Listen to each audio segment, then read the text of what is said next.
Yeah, we can start with saying, watch your step. This week, an African rock python has everybody running around and arm in arm, so to speak.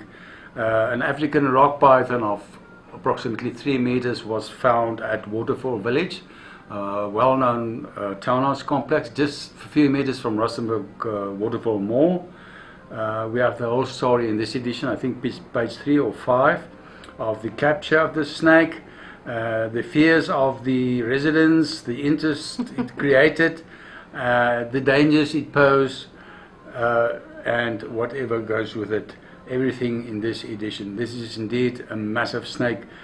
Snake catcher Jacques Coetzee told us that this is the umpteenth snake python that is found this season, and that the longest, if not the tallest, they found during this season was 4.7 meters long.